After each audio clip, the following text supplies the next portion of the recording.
आपके जान की कीमत लगाई जा चुकी है, बोली लग चुकी है। आपको पता नहीं होगा आपके बहुमूल्य जान की कितनी कीमत है, लेकिन योगी सरकार ने जान की कीमत लगा दिया है। किस व्यक्ति की जान की कितनी कीमत। आइए आज हम इसी पर चर्चा करते हैं। मुख्य रूप से 3 हत्याकांडों के बारे में हम बात करेंगे। एक चौथा हत्याकांड भी परोक्ष रूप में रहेगा। संजीत यादव हत्याकांड से हम शुरू करते हैं। कानपुर की इस घटना ने लोगों को हिला करके रख दिया है। 22 जून को संजीत जो लैब टेक्नीशियन था उसे उसके किसी मित्र ने बुलाया और अपहरण कर लिया। बुलाया कि हमारा बर्थडे है, आ जाओ। संजीत गया है, दारू पिए हैं, इसको भी कुछ नशा की दवा खिलाए हैं, ले गए हैं। 22 को ही संजीत के परिजन खोजबीन करके पुलिस चौकी में रिपोर्ट करते हैं। पुलिस चौकी का इंचार्ज कहता है कि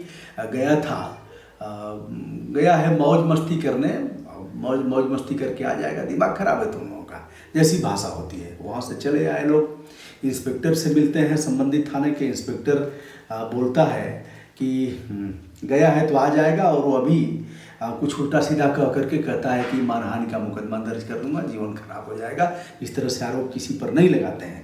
यह है कानपुर के बर्रा थाने की बात। तत्पश्चात संजीत के परिवार के लोग जाते हैं, मिलते हैं। वहाँ एक IPS अफसर हैं, SP south Aparna Gupta, madam से मिलते हैं। और वहाँ के एक CO साहब हैं गोविंद गुप्ता, दोनों लोगों से मिलते हैं। निराशा हाथ लगती है। 23 जून को मिलते हैं लोग थाना अध्यक्ष और चौकी इंचार्ज से निराश होने के बाद। यहाँ भी कुछ नहीं होता है। इनकी बात सुनी जाती है, एक कान से दूसरे कान से निकाल दिया जाता है। तत्पश्चात 25 जून को यह लोग मिलते हैं। दिनेश कुमार P, जो वरिष्ठ पुलिस अधीक्षक हैं कानपुर के, उन्होंने आदेश किया तो 26 जून को दोपहर में अपहरण का मुकदमा दर्ज किया जाता है। यह रही कहानी। अब इस कहानी में एक चीज़ बता देना चाहूँगा कि अभी मुख्यमंत्री जी का बयान आया था। उन्होंने कहा था कि पहले अपराध दर्ज नहीं होते थे और अब 100% अपराध हमारे इस रिज्यूम में दर्ज हो रहे हैं। पुलिस 100% अपराध दर्ज कर रही है। मैं उनके गुड सेंस की कामना करता हूं। किसी थाने पर अपने भी अगर भेष बदल के चले जाएं और अपराध अगर दर्ज करा देंगे। पहले राजा महाराजा ऐसा करते थे, रात को निकलते थे भेष बदल करके। कभी कभी कोई DM SP और अन्य अधिकारी निकलते हैं, देखते हैं। अभी कोरोना काल में भी कुछ लोग निकले थे और देखे थे दुकानों पर जा करके। ऐसा करवाना चाहिए, लेकिन अच्छी बात सुनने की आदत हो गई है, इसलिए ये सब बातें उनके समझ में नहीं आएंगी। तो दोस्तों, उसके बाद की जो घटना है वह काफ़ी द्रवित करने वाली है। हत्या कर दिया गया, पांडू नदी में फेंक दिया गया बोरे में भर करके, और लाश ले गए कुछ दूरी पर, गाड़ी में लाद करके ले गए। और 27 बार फ़ोन किया, 27 बार। अगर कॉल डिटेल्स निकलता समय से, सर्विलांस पर लग जाता, खट लगा करके और ट्रेस कर लेते। 27 बार फ़ोन किया, लोकेशन भी उसका पता रहता है, लोग बात भी किए हैं। सबसे दुर्भाग्यपूर्ण पक्ष तो यह है कि फिरौती की रकम ले करके परिवार वाले जाते हैं और पुल के नीचे फेंकते हैं। वहाँ पुलिस मूक दर्शक बन करके तमाशा देखती रह जाती है और कुछ नहीं होता है। 30 लाख रुपया बताया जाता है, क्या है या जांच का विषय है, मैं नहीं जानता। हत्या कर दी गई, परिवार में कोहराम मचा हुआ है। विपक्ष अपनी बात कह रहा है, सत्ता अपनी बात कह रहा है। हमने आरोपियों को गिरफ्तार कर लिया। कई आरोपी हैं, मेरे समझ में यह बात नहीं आ रही है कि महिला आरोपी भी है, पुरुष आरोपी हैं। ऐसे लोग कैसे, इतने लोग एक मत होकर के ऐसे मामले में अपहरण करते हैं, उसकी हत्या करते हैं। मेरे समझ से यह बात मेरे समझ में नहीं आती है। मैं कोई पुलिस अफसर नहीं हूँ या पढ़ाई भी नहीं पढ़ा हूँ, इस प्रकार का अन्वेषण भी मेरे द्वारा नहीं किया गया है, लेकिन यह बात मेरे समझ से परे है कि इतने लोगों ने, जिसमें महिला और पुरुष दोनों हैं, किसी को आह नहीं आई और सभी ने मिलकर के प्लान बनाया और उसकी हत्या कर दिया। बोरे में भर करके फेंक भी दिया। 27 बार फ़ोन भी किया और सर्विलांस पर नहीं लगा। संजीत के जान की कितनी कीमत? लाख, 2 लाख, 5 लाख, 10 लाख, 15 लाख, 20 लाख? क्या संजीत की पत्नी को भी मिलेगी नौकरी? कौन आंसू पोंछेगा संजीत यादव के परिवार का? चलिए अब इसी के साथ 2-3 घटनाओं का और उल्लेख करूंगा। एक घटना आपको पता है 2018 में 28 सितंबर 2018 को अपने महिला सहयोगी सना के साथ विवेक तिवारी लखनऊ में जाता है गोमती नगर विस्तार में, और पुलिस वाले उसे रोकते हैं। 2 पुलिस वाले हैं, दोनों उसे रोकते हैं। फिर कहा जाता है कि वह नहीं रुका और पुलिस वालों ने उसे गोली मार दिया। विवेक तिवारी की मौत हो जाती है, बड़ा हो हल्ला मचा, और कल्पना तिवारी सहित जो उनकी पत्नी है, अन्य लोग सीधे सीधे सरकार को निशाना बनाते हैं। सरकार तिलमिलाती है, और तिलमिलाने के उपरांत 4 दिन में 40 लाख रुपए, परिवार को क्षतिपूर्ति और कल्पना को ओएसडी की नौकरी। गोली मारने वाले प्रशांत व संदीप दोनों आरक्षी हैं। रिवाल्वर से हत्या किया, यह जांच चल रही थी। क्या हुआ, लोग इसको भूल गए हैं, याद दिलाने पर लोगों को याद आएगा। दोनों की जमानत कब की हो चुकी है, हमें लग रहा है दोनों बहाल भी हो गए होंगे, नहीं भी होंगे तो हो जाएंगे। बहरहाल विवेक की जान चली गई। विवेक के जान की कीमत 40 लाख रुपए लगाई गई, और पत्नी ग्रेजुएट थी, इसलिए उन्हें नौकरी मिल गई, ओएसडी की नौकरी। मुझे लग रहा है कि यह राजपत्रित पद होगा, तो राजपत्रित पद उन्हें उनकी धारक हो गई। सरकार ने 40 लाख रुपए दे दिया। अब ये एक और हत्याकांड हुआ जिस पर काफ़ी चर्चा अभी हो रही है। गाजियाबाद के विजयनगर थाना अंतर्गत पत्रकार विक्रम जोशी अपने 2 बच्चों के साथ आ रहे थे। छींटाकशी की गई, बहन के घर गए थे, हड़काया गया। उन्होंने चौकी इंचार्ज को फ़ोन किया। बहन ने 3 दिन पहले ही एसएसपी नैथानी साहब हैं, कलानिधि नैथानी, उनको पत्र लिखा था कि ऐसे हो सकता है। पत्रकार को गोली मार दिया गया। गोली मारने के बाद पत्रकार की जीवन लीला समाप्त हो जाती है। जनरल बीके सिंह साहब गाजियाबाद के सांसद हैं, मोदी गवर्नमेंट के केंद्र मंत्री भी हैं। बीके सिंह साहब जाते हैं और पत्रकार के जान की कीमत, विक्रम जोशी के जान की कीमत 10 लाख रुपए लगा करके उसे 10 लाख रुपए दे करके आंसू पोंछते हैं। 40 लाख रुपए विवेक तिवारी का, 10 लाख रुपए विक्रम जोशी का।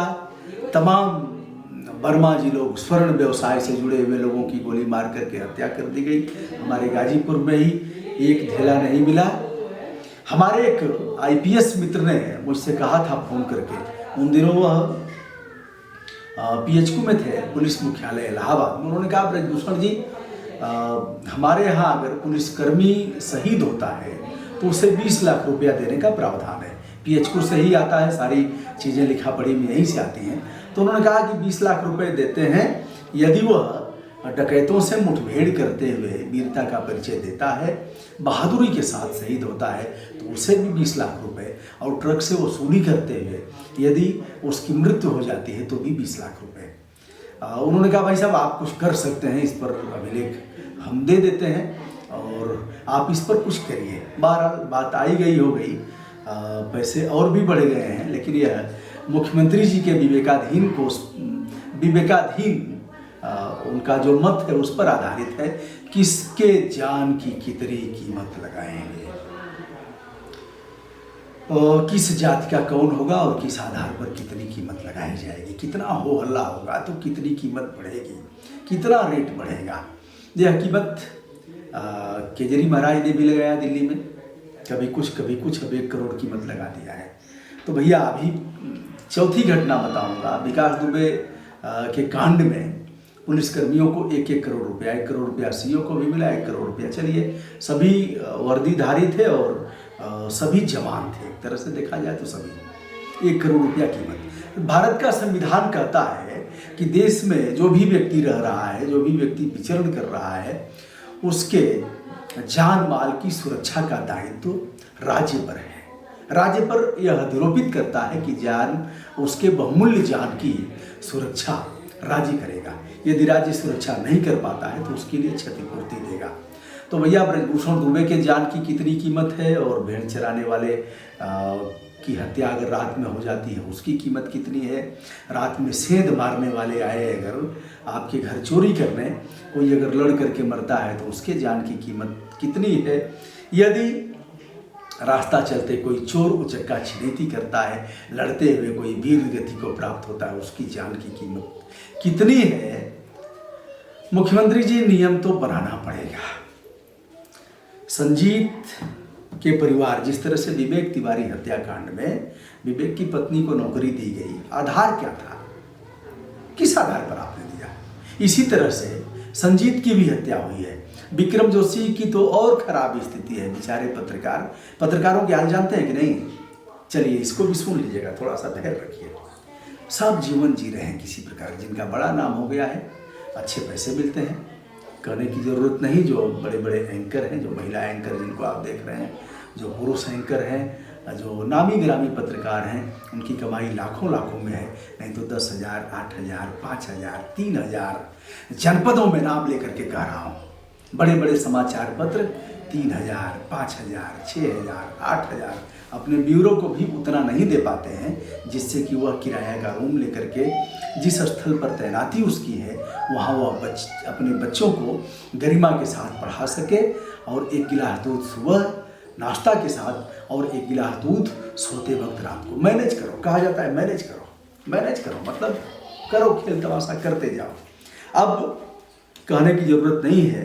अब स्थिति इतनी खराब हो गई है कि समाचार आप अच्छा समाचार देंगे, लेकिन बहुलता में यही बात है कि जब तक आप उन्हें खुश नहीं करेंगे तब तक आपका समाचार नहीं आएगा। हो सकता है 1-2 समाचार छाप दें, लेकिन नहीं आएगा। वो कहेंगे यार ये तो कभी विज्ञापन देता ही नहीं। सारा खेल विज्ञापन पर आधारित है। पहले ये चीज़ें नहीं थी, अब यह चीज़ें लगातार बिगड़ रही हैं। संजीत यादव के जान की कितनी कीमत? यह सवाल उत्तर प्रदेश के मुख्यमंत्री से, यह सवाल उत्तर प्रदेश के डीजीपी से, यह सवाल उत्तर प्रदेश के मुख्य सचिव से, यह सवाल उत्तर प्रदेश के उच्च न्यायालय के मुख्य न्यायाधीश से, यह सवाल सर्वोच्च न्यायालय के मुख्य न्यायाधीश से। चुप क्यों बैठे हो? कुछ करना चाहिए। ऐसे मामलों में जहाँ विधि की मर्यादा तार हो रही है, वहाँ चुप्पी कैसी? किस बात की चुप्पी? यह सवाल हमें माननीय प्रधानमंत्री जी से भी करना है, और यह सवाल बीके सिंह साहब से भी करना है कि किस आधार पर आपने 10 लाख रुपए वहाँ दिया था। पत्रकार के जान की कीमत 10 लाख रुपए, विवेक तिवारी एप्पल के मैनेजर के जान की कीमत 40 लाख रुपए, और नौकरी पुलिसकर्मियों की जान की कीमत 1 करोड़ रुपए। सब क्या चल रहा है, कैसे चल रहा है, मेरे समझ में बात नहीं आती है। दोस्तों, संजीत के हत्याकांड पर पुलिस पर जो सवालिया निशान लग रहे हैं, निश्चित रूप से जो लगातार गरिमा गिर रही है, यदि गरिमा पुनर्स्थापित नहीं की गई और पुलिस का ऐसा ही चेहरा रहा तो आने वाला समय और भी खराब होगा। मैं हूं ब्रजभूषण दुबे, यूट्यूब चैनल ब्रजभूषण मार्कंडेय से। आज इन घटनाओं पर प्रकाश डालते हुए संजीत के परिवार को न्याय कब मिलेगा, विक्रम जोशी के परिवार को न्याय कब मिलेगा, विक्रम जोशी की पत्नी को भी नौकरी कब मिलेगी, मुख्यमंत्री जी जवाब चाहिए। जिंदा कौमें हाथ पे हाथ रख करके नहीं बैठ सकती, सवाल तो करेगी ही। विनम्रता के साथ हमारा नमस्कार स्वीकार करिए, और चैनल अच्छा लगता हो तो मनोबल बढ़ा दीजिए। मनोबल आप बढ़ाएंगे जब हमारा वीडियो लाइक करेंगे, शेयर करेंगे और सब्सक्राइब करेंगे।